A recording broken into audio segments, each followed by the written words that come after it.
Sí. ¿Qué tal, Miguel Ángel Carrillo? ¿Cómo le va? Muy buenas tardes. Oiga, como lo decía la seguidora y como lo dijo usted hace un rato atrás, está rara la condición meteorológica. Sí. Estaba nublado hace un rato, tenía ganas de caer algo de agua, salió el sol, parece que estamos en agosto. La primavera ha sido algo incierta. Oiga, estamos acá nosotros en el campus Andrés Bello y precisamente vamos a hablar de un tema que lo estuvimos conversando en la mañana en la reunión de pauta y que tiene que ver con una actividad que está en pleno desarrollo y que va a estar durante 2 jornadas acá precisamente en el Auditorio Selva Saavedra. Pero vamos a entrar en materia de inmediato, como dicen por ahí, no vamos a ahondar mucho en términos futbolísticos, no vamos a entrar mucho al área chica, pero sí vamos a conversar con Osvaldo Curaqueo, director del Instituto de Estudios Indígenas e Interculturales de nuestra universidad. ¿Cómo está, director? ¿Cómo le va? Muy buenas tardes. ¿Qué tal? ¿Todo bien? Un gusto saludarle. Oiga, lo comentábamos antes del contacto, un seminario internacional relacionado con la interculturalidad que, por lo demás, nuestra región es muy cercana a ese concepto, ¿no? No, sin duda. Básicamente nosotros como universidad nos encontramos con un proceso importante de transversalizar un enfoque, le hemos denominado enfoque de relaciones interculturales, que tiene que ver también con una de las directrices y lineamientos estratégicos de nuestra universidad. Y particularmente el día de hoy nos convoca a este seminario que tú mencionabas, por 2 días que vamos a estar conociendo experiencias comparadas, tanto nacionales como internacionales, respecto de cómo se incorpora la interculturalidad y de qué manera se transversaliza este enfoque. Es algo, una demanda sentida del vínculo también y del quehacer universitario en cada una de sus funciones y precisamente estamos estos 2 días acá trabajando en ello. Sí, y precisamente nuestra universidad está en un territorio particular, un territorio con el que tiene que vincularse y precisamente, ¿no? Estos lineamientos, como usted lo decía, buscan eso, ese vínculo.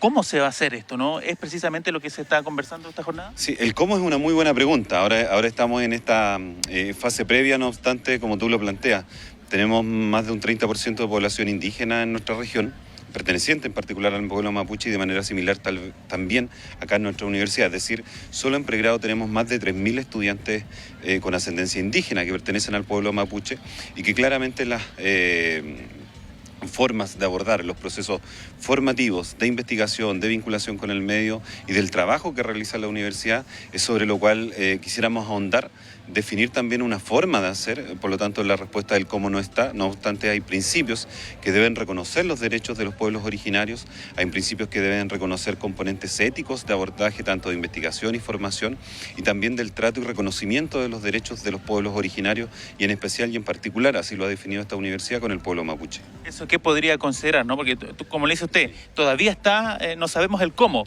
pero ¿qué podría considerar eventualmente? Sí, hay un principio que tiene que ver también con incorporaciones y adecuaciones curriculares, es decir, dentro del proceso formativo. O sea, la incorporación y la validación del conocimiento que existe en este territorio es tan válido y tan importante como el conocimiento asociado al método científico, es decir, lo que se forma. Segundo, la pertinencia y situarnos en un territorio, es decir, el cómo lo hacemos. No solamente en términos de que estamos en un territorio en particular con población indígena, tenemos una historia que no es muy conocida, una composición de población, una composición demográfica y también tenemos una historia reciente, somos la región más joven anexada al territorio chileno. Por lo tanto, eso da cuenta también de una serie de procesos que vivimos en la actualidad hasta el día de hoy y también expresiones que buscamos revertir, que se producen sin duda, que tienen que ver con discriminación, con racismo, con exclusión y no solamente barreras de entrada a la educación superior en pregrado, yo lo mencionaba, ¿no? Un 30% de estudiantes en pregrado, sin embargo tenemos solamente un 3% de estudiantes en posgrado. O sea, si queremos identificar brechas, por ejemplo, o situaciones sobre las cuales abordar, en algunas de esas materias sin duda podríamos comenzar a abordarlas. Y el último componente, además de la investigación, vinculación con el medio, la universidad avanza y todas nuestras universidades en Chile avanzan a un proceso de creación o de co-creación. Es decir, la creación artística, por ejemplo, también va a ser parte de eso. Y la pregunta es, ¿qué protocolos? ¿Cómo lo vamos a hacer? ¿Cómo se va a abordar? Y sin duda, el tema indígena, el tema mapuche en particular, es relevante en este territorio, como tú lo decías. Sí, y ahora, ¿qué importancia se le da precisamente, director, a las experiencias internacionales? Que es uno de los puntos de los que se va a conversar acá. de alguna u otra forma para buscar un modelo, una forma de cómo hacerlo también acá en nuestro territorio? Sí, esa forma yo creo que es compartida, es por un lado desde abajo hacia arriba, es decir, con quienes son los partícipes y protagonistas de esto, que es el propio territorio, quienes cohabitamos dentro de esta propia universidad, pero también aprender precisamente, como tú decías, de la experiencia externa, la experiencia comparada, y ahí hay ejemplos muy emblemáticos, tanto de universidades que incorporan la interculturalidad, otras que son indígenas, pero también cómo lo han hecho a nivel de gestión interna, en pregrado, en investigación, y precisamente nos acompaña hoy el profesor Gunter Dietz, que es de la Universidad Veracruzana, quienes tienen una destacada trayectoria en estas materias. Él ya ha estado en varias oportunidades también acá en nuestra región y en nuestra universidad, para poder conocer de esa experiencia y ver qué de ello podría servirnos y además cómo poder contextualizarlo y situarlo, ¿sí? No es una receta única, pero se debe elaborar de manera compartida y sin duda la experiencia comparada y de aquellos que ya llevan materia avanzada en esto me parece que es muy relevante y es parte precisamente de este seminario en estos 2 días que vamos a estar discutiendo. Miguel Ángel Carrillo, no sé si tiene preguntas para el director antes de pasar, ¿cierto?, con nuestro próximo invitado. Sí, claro, la verdad es que usted bien lo planteaban ahí en la temática que estaban desarrollando. La Araucanía cuenta con una característica intercultural que es muy importante y que se refleja, Cristian, por ejemplo, en los servicios públicos, donde el nombre del servicio está también traducido al mapudungun. Y mi pregunta es, ¿cuánto ha aportado eso, por ejemplo, para poder entender que la comunidad, todos en definitiva deberíamos tener conocimiento tanto de la lengua como también de la escritura que identifica al pueblo mapuche en la zona que estamos nosotros, Cristian? Sí, se ha avanzado algo en algunos temas relacionados con el concepto de interculturalidad. Por ejemplo, hay algunos servicios públicos que ya están, ¿cierto?, con lengua también en mapudungun, claro. Algunos conceptos, no sé, servicios de salud, por ejemplo. ¿Cuánto sirve esto? Y si es necesario ir aún más allá, ¿no? Pensando en mantener la lengua, por ejemplo, que es fundamental. Claro, hay varias procesos muy significativos. Uno de ellos es la mantención, la recuperación y la revitalización de la lengua, del mapudungun en particular. Y hay ciertos hitos o hechos que son más bien de carácter simbólico, que son funcionales o instrumentales, como el tema de la señalética que tú mencionas, pero también la pertinencia y lo situado para el ejercicio, por ejemplo, profesional de los propios servicios públicos, ¿no? ¿Qué protocolos se utilizan? ¿Qué tipos de organización se reconocen? ¿Qué formas de trabajo?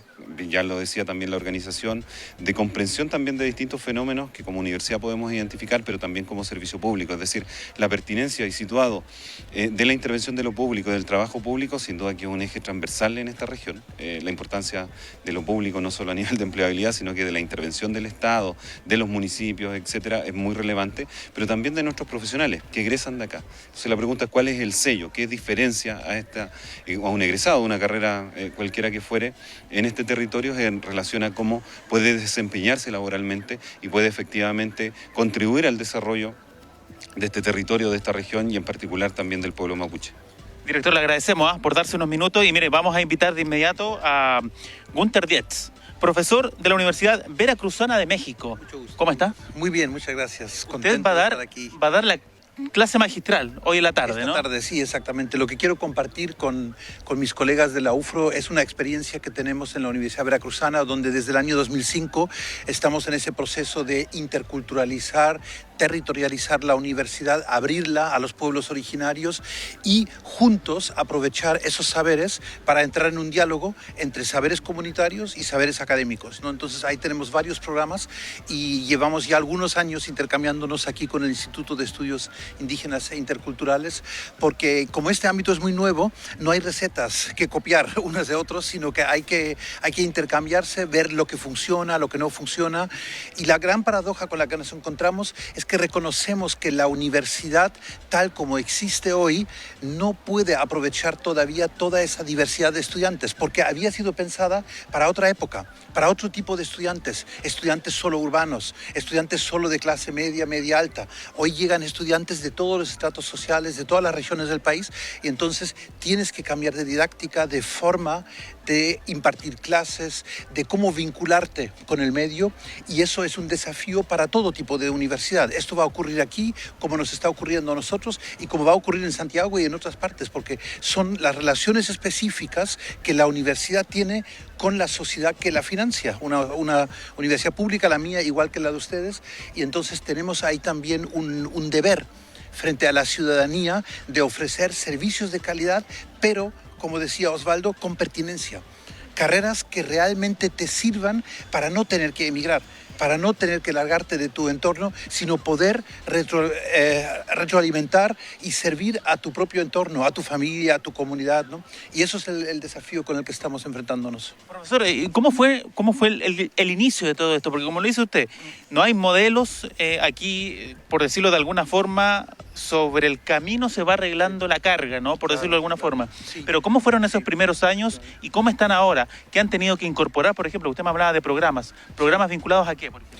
Por ejemplo, nosotros comenzamos con programas de vinculación entre lo que hacemos en la universidad y en las comunidades. Diseñamos juntos programas formativos, diplomados, y a partir de ese trabajo las comunidades comienzan a descubrir que la universidad sí tiene sentido también para sus propios proyectos locales. Entonces comenzamos a hacer lo que llamamos ahí proyectos de vida entre la comunidad y la universidad. ¿Cuáles son las prioridades de desarrollo en una comunidad? ¿Qué tipo de profesionales necesitamos? Entonces hay una región donde necesitamos abogados para defender el territorio. En otra región necesitamos ingenieros civiles para desarrollar. Y todo eso tiene que ser con un enfoque desde las lenguas propias, desde la pertinencia cultural, porque de lo contrario no se da la comunicación con la propia comunidad supuestamente beneficiaria. ¿Cómo se ve desde afuera, ¿no? Chile, precisamente en este punto de interculturalidad, cómo llevar ese concepto a la educación superior. ¿Estamos todavía muy atrás? ¿Son los primeros pasos? ¿Cómo se ve en comparación a la región? Sí, no es una competencia, sino que Chile parte de condiciones específicas que son diferentes a las de México. En México todo esto se aceleró porque tuvimos un levantamiento armado de pueblos originarios, que fue el Ejército Zapatista de Liberación Nacional, y a partir de ahí rápidamente se tuvo que reaccionar. En Chile la relación ha sido muy diferente y a mí me consta que la UFRO tiene desde los años 80 relaciones estrechas con organizaciones mapuche, y entonces esto es un gran capital que se puede aprovechar para juntos ir modificando estas pautas, cómo acceden los estudiantes a la universidad, cómo podemos darle una tutoría de seguimiento específico para que no haya fracaso, abandono escolar, qué tipo de tesis, con qué tipo de documentos se titulan, cuál documento sería útil también en su comunidad y que no solo sea aquí para la biblioteca y para archivarlo, y luego todo el seguimiento de egresadas y egresados, porque las egresadas y egresados, sobre todo de estas familias donde normalmente son primera generación que llega a la universidad, es la primera vez, ni siquiera tiene un primo o un pariente que ha entrado a la universidad. Entonces es muy importante ver, tú después de salir de la universidad, ¿qué le dirías a tu universidad? ¿Qué te faltó en tu formación? ¿Dónde hubieras necesitado refuerzo, compensación, etcétera? Y ahí nos damos cuenta que un factor clave, en nuestro caso en la Universidad Veracruzana Intercultural, un factor clave es que las y los jóvenes egresen hablando español, hablando la lengua originaria y hablando inglés. Y esas tres lenguas también escribiéndolas. Entonces eso les da unos recursos para poder insertarse a nivel local, pero también a nivel global. Miguel Ángel Carrillo, no sé si tiene preguntas. Bueno, a mí me parece, Cristian, tremendamente interesante el símil que hace respecto de las formas en que se han ido generando esta inclusividad de la cultura de los pueblos originarios en las universidades. Y Cristian, ¿cómo está también la disposición de los docentes, de los planes de educación? ¿Tiene alguna pertinencia también de interculturalidad? ¿También apunta esto a analizar estos planes de estudio y los docentes que lo aplican?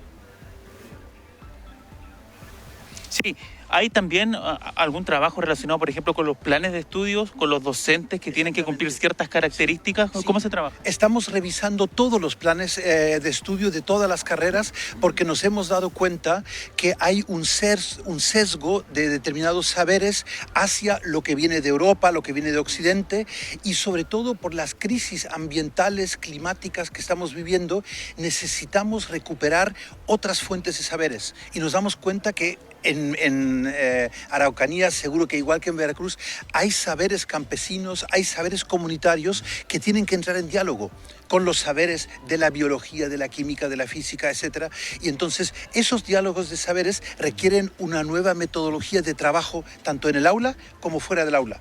Y eso te desafía como docente y entonces tienes que abrirte para dialogar con una persona sabia de la comunidad y tú como experto, experta desde el conocimiento occidental. Claro que sí. Miguel Ángel Carrillo. Muy bien, no, clarísimo, me parece tremendamente importante este seminario porque da una nueva mirada a la forma en que la educación también aporta a la interculturalidad en una región que desde el nombre ya nos asocia con eso, la Araucanía. Sí, exactamente. Hoy y mañana, así que la gente puede venir sin problema, puede acercarse acá en el Auditorio Selva Saavedra, abajo en el subsuelo de nuestra biblioteca central en el campus Andrés Bello. Abierto para todo público entonces. Exactamente. Muy bien.